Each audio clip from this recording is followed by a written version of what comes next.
Welcome back, Flipboard fam. This is your favorite coach, Coach Jeffery. I have another amazing guest here today, somebody who I really, really like. No diddy, Dr. John Sherrill. Welcome to the show. Coach, it's a pleasure to be here. Thank you for having me. Hey, man, no problem. So tell our listening audience a little bit about yourself. Yeah, so I'm entering my 19th year in education. I've been a campus principal for 14 years, I think. It starts to blend together, I'll be honest with you. I was a superintendent by Amarillo. I specialize in smaller schools, but I have been in some systems like San Antonio and places like that. Yeah. At the end of the day, really enjoy working in education, work with kids, and just trying to find that spark that's going to change our life. Yes. Hey, Doc, I met you in a very prestigious situation, something that I never thought that I would even be a part of. Would you like to tell everybody how we met? Yeah, absolutely. So Coach and I were just blessed to be a part of this cohort that through, what was the organization? It was Raising School Leaders. We were able to go to Harvard for a week-long professional development, and we learned from the people that wrote the books on education. It was such a great PD. I'm going to tell you, I've got my journal right here from the Harvard experience. And man, I'm going to tell you, that changed my life. Yes. Changed my life as well.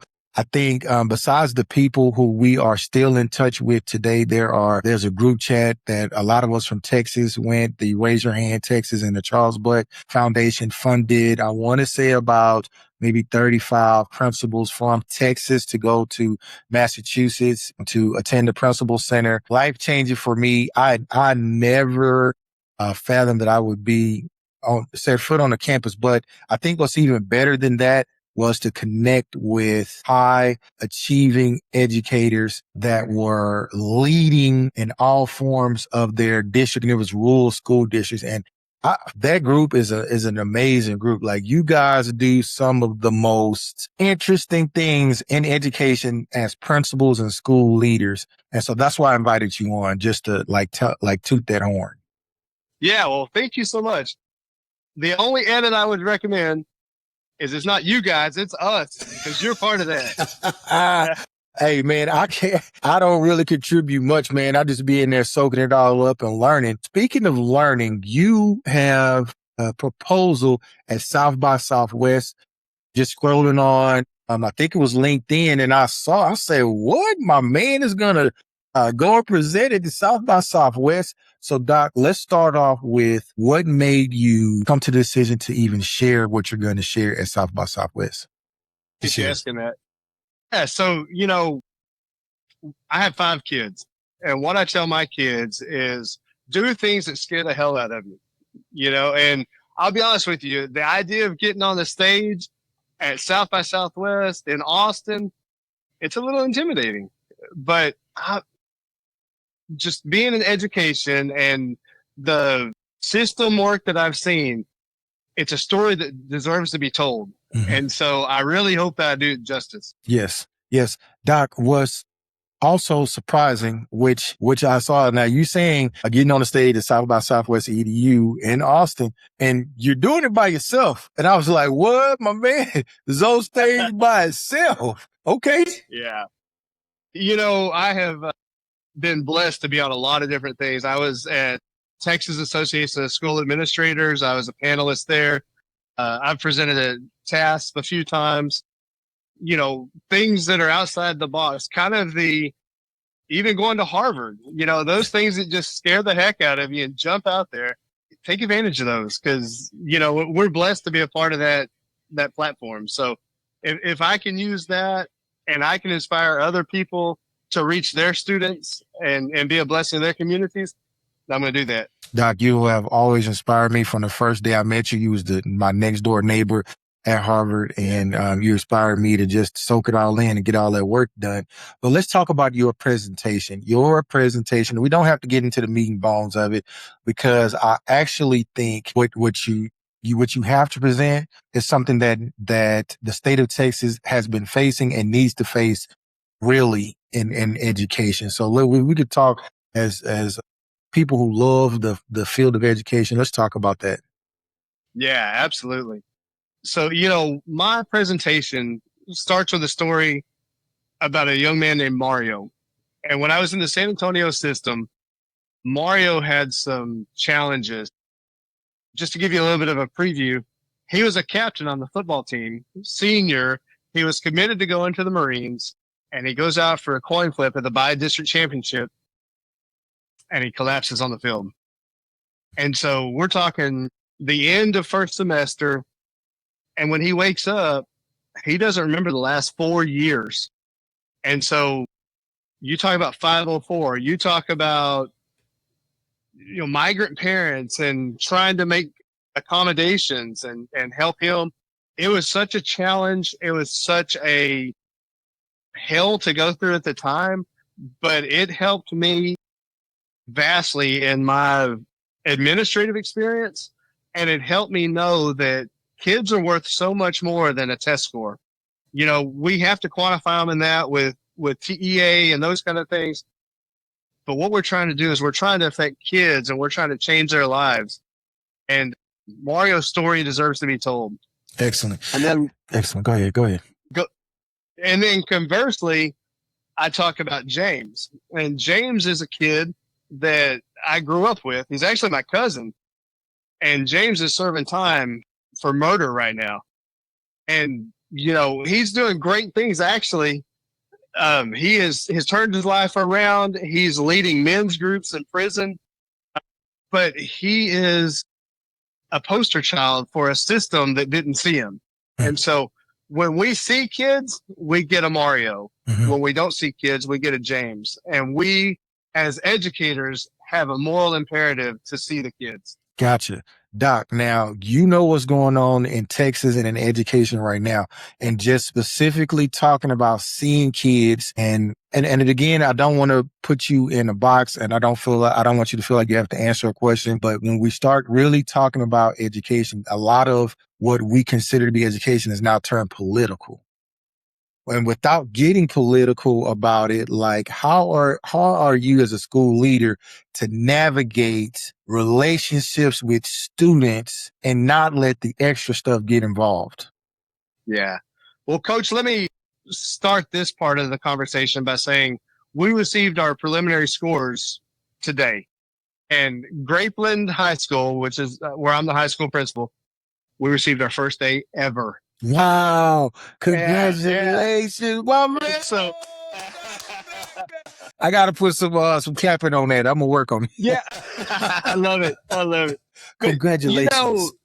It's the same thing that I'm talking about, though. When the kids are in class, if you see the kids, if you build a relationship with them, if you take the time to know what instructional strategies are going to be effective with each kid, then we're going to rise the ships. Yeah. Yeah. So, whether at the end of the day, whether you're an A or a B, it's about the growth of the kids. And it's about building those relationships with those kids and seeing them. Yes. It's been my experience that the divisive track within education is separating people's political beliefs from the way they approach the classroom.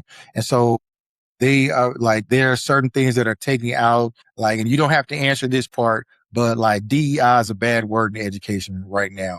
Religion in classroom, although at no particular point is a separation of church and state. Now in the state of Texas, 10 commandments are mandatory up in the classroom. And so with these different caveats, with these different people who have to feel like they can't be their authentic self in the classroom, what advice would you give to somebody who wants to reach a kid so that the student achievement is at the forefront and not a political agenda? Yeah, that's such a great question. So when I came back from Harvard, one of the things I saw is so many people are trying to do so many things to help kids. And the system has its challenges for sure. And so what I did is I went back to school, even though I had a doctorate, I went back and got a MPA in educational policy, because school should not be a political divisive structure. but it is a reflection of the communities that we live in. Not the community, the political landscape that we live in. And, regardless of where you are on the political system, the influence can't be denied. And so I was one of the standout students at Texas Tech in ed policy, and I got a chance to speak at a conference about this thing. And so what I would tell an administrator is get to know your kids, see them as the data points, of course, but get to know those families, get to know the kids, and build the relationship. Find a way. At my school, we have to do 5 positive phone calls in the first week. And the reason is twofold. Number one, we want to build relationships with the community that supports us kids. Mm-hmm. Some kids have 2 parents, some parents have 1 parent, some parents don't have, some kids don't have any. And so we want to, when we're kind of in that honeymoon period, we want to build that relationship and really put some currency in the bank because we may need that later on. And the other thing I would say is relentlessly pursue student achievement. Too often we get caught up in the weeds of things that don't really add to the culture. And so be about the kids, be about that business, and then everything else will kind of mute a little bit. Yeah. Yeah. The people who spend the most time with kids and teachers, I'm going to give those to teachers. Teachers spend a lot of times with kids, and I know they're feeling the pressure of having to improve and having to get the best out of kids. What encouragement do you give your teachers to go from, what were you guys before an A? We were a C. Wow, man. Hey, from a C to an A at a high school campus with the same kids and the same staff. You didn't hire anybody straight from Harvard to come in and teach the class, right? No, we didn't. You had the same teachers in the room, man, and the kids were already there. So the knowledge and the talent was already there. What advice do you give your teacher, sir? So what I told my teachers coming in is we're going to keep it simple.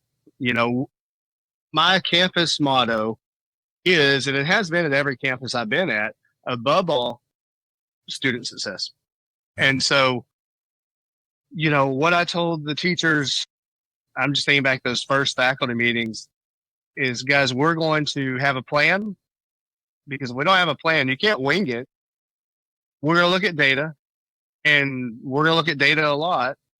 And when those data points say that we're not making progress, then we'll find a way to make progress. But I had to do that. I had to start with building the culture and finding low-hanging fruit, finding those wins, and then bringing people along every chance we got to go. Mm-hmm. Snowball effect. So I think that's exactly right. Mm-hmm. Yep. Snowball effect. Yeah. Doc, man, again, I love talking to you guys, especially you, because you inspire me on the work that gets done. I think one of the things that I took away from our time at Harvard was that leaders get results. And I see that in the group and the passion that you guys have for making sure that all students are growing and all students are doing the very best they can. Now, it may not be that, you're going to take somebody and make them a Rhodes Scholar, but I can believe that what you're saying is true. Yes, sir. Yes, sir. Well, I want to echo what you said. Coach, you inspire me. And having platforms like this where somebody like me, I don't have any business to share this stuff, but you putting that out there, and if I can help anybody with this, thank you for building that road, man. I really appreciate it. Oh, dude, no problem. So in your presentation, you're going to highlight some kids, and why South by Southwest? Why not something else? Yeah, that's a good question. I looked at TED Talks. I looked at a few others. South by Southwest is more of a narrative platform. It's where instead of inundating with numbers and data, I really get to tell a qualitative story. And I think that the participants are going to walk away from there, hopefully inspired, but also saying, hey, I can take this back to my campus and I can make my campus better tomorrow. Yes. That's my goal. Doc, that is actually it. I'm not going to toot my horn. I was a principal last year and I was only able to move the campus. I'm not going to say I'm going to say that out of 100%, 5% of it is mine. But we went from 10 years of academic failure of D's and F's to a C.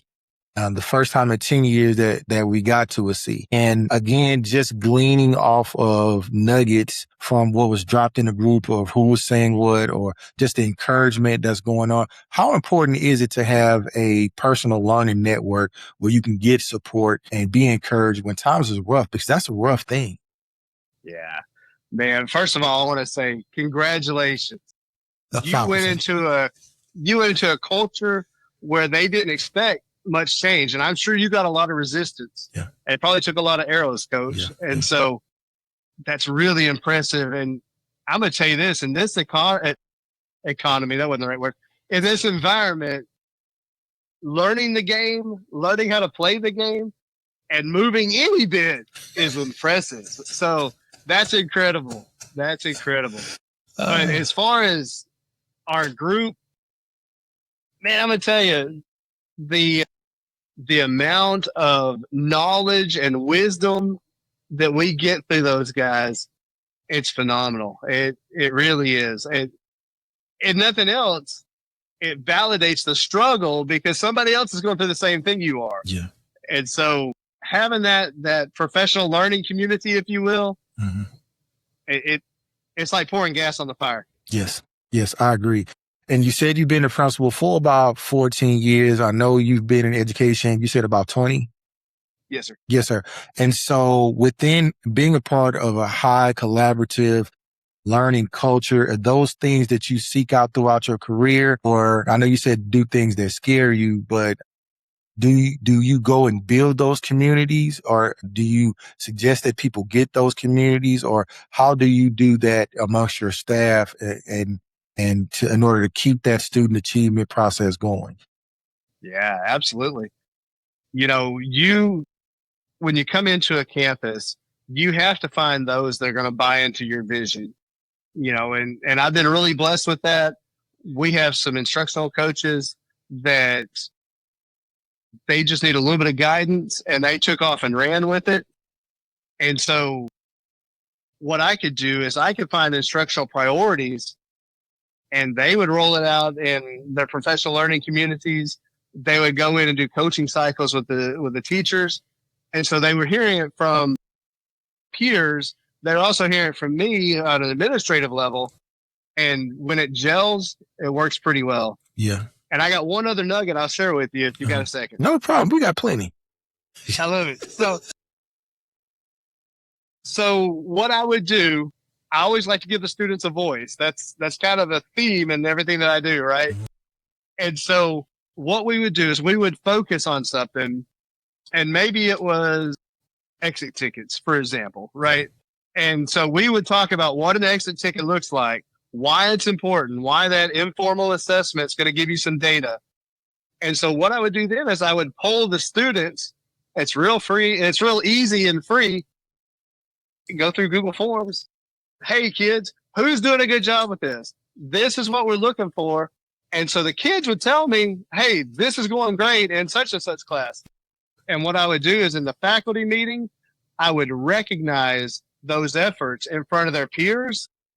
It's gold, man. Yeah. You want to change the culture? Yeah. Oh, yeah. Oh, that's a good one right there. I'm stealing it. Yeah, I love it. I stole it now. It's over with. It's over with. Hey, I'm stealing that one, sir. That collective teacher efficacy, that builds that collective teacher efficacy, and it's also rewarding. And then, so another thing too, like people are kind of down on John Handy right now, saying his research doesn't work, it's unsubstantiated, but it just shows to me that like that collective teacher efficacy and rewarding student behavior that also self-checks, because giving the students what the teacher's supposed to be teaching and then the students looking at what they're supposed to be learning, that's metacognition. In my opinion, right? And so like that is a deeper level. That is so slick. You a Jedi Knight on that one, sir. Well, I'll tell you, I got that from Marzano's. They have a platform called High Reliability Schools. And that was part of it is if this is what you're trying to accomplish, what do the kids see? And so that's kind of where I got that. Love that, man. That is so deep. So you have now, how long have you been at Grapeland? It's my first year. Well, started my second. Started your second year. And to come in and do some whirlwind changes. I know a lot of times you are sometimes standing on the shores by yourself. How do you keep your hopes up when things don't initially move in the right direction? What motivates you? Well, I'm going to tell you, the kids in the classroom. And not the kids. This is what I tell my faculty. I've got 5 kids. They're going to get theirs. And I'm not worried about them necessarily. But the kids in the classroom that don't have anybody to advocate for them, the kids that tell me I can't go to college, that's who inspires me, because we need to build a platform where they believe they can, whether they choose to or not, they believe that they can, because I guarantee you they've got a trajectory and they've got a potential where they can be successful. Yeah. And so those kids, when we talk about above all student success, it's those kids that inspire me every day. Mm-hmm. I love that. I love that, man. So what do you need us to do in order to guarantee that you can get on that to present your panel? What do we need to do? Yeah. So on my LinkedIn and my Facebook profile, there is a panel picker. And that's how South by Southwest is a little bit unique, because they want to hear from their participants who they want to see on the stage. So I would love it if everybody could go on and vote for my presentation. I sure would appreciate it. Yes, I'm going to reshare it again. I want to do this podcast so that we can get the word out. Also, again, because I have great respect, I would really also eventually like to get all of our group on here as a group and just talk about like where they're headed, where they're going, different things like that. I think it'd be good having you guys on panels and getting your thing, because education is changing tremendously in our state. And I believe that you guys are the next leadership. So I'm really trying to stay hooked in with you so you don't leave me. I love it. I love it. Hey, don't forget your favorite coach. Yeah. Coach, I'd say this to anybody listening. You know, if you get the chance, you don't have to go to Harvard. We were blessed to do that. Right. But find your people. Yeah. Because it's been 3 years? Yes. But I feel like I could call you guys at the drop of a hat. Man, it's like talking to family. Yeah. And so I really appreciate that. And I appreciate the bridge between all folks. Yes. I appreciate the bridge and the bond. And I just like Jeff, and I saw some people at Austin. I really wish I can get to the point where I can be there when you guys are there, but it's coming. I'm just going to take my time. It's going to be great. Well, we're kind of like herding cats. Yeah. Yeah. Cause everybody's leading some major organization. Yeah. So yeah. So that's great. All right, man. So is it anything you want to share with our listening audience? Maybe a book that you got coming out, or maybe get ready to start your own podcast, or maybe, I don't know. What's up? So I have a Spotify channel, Every Learner Rises. Okay. And it's not great. It's fledgling, but it's definitely something that I've got some papers that Notebook LUM helped me do this podcast. Yeah. But my goal is to start something like this. I'm really inspired to be a part of this. Okay. Hey, well, Doc, let me go ahead and tell you, the door is always open. You can come on here and we can talk about any subject at any time. Special guest co-host, Dr. John Sherrill, because I can call him Doc. He brings legitimacy to what I'm saying. Absolutely. Did it keep me in mind? About the Cowboys. Don't worry about it. We don't know what Cowboys are down here in the great state of Houston. Yeah. Yeah, Doc. Hey, man, it was great seeing you, man. And again, thank you for always inspiring and just being a good person, man. Being a good man, good God-fearing family man. I appreciate that. Looking across the good people across the state of Texas. We were growing up and they called Texas the friendly state. And so like people like you embody that. And so I appreciate that. Thank you for saying that. I appreciate it. All right. And back at you, brother. Back at you. Yeah, no problem. All right. So thank you again and have a great day. All right. Y'all too.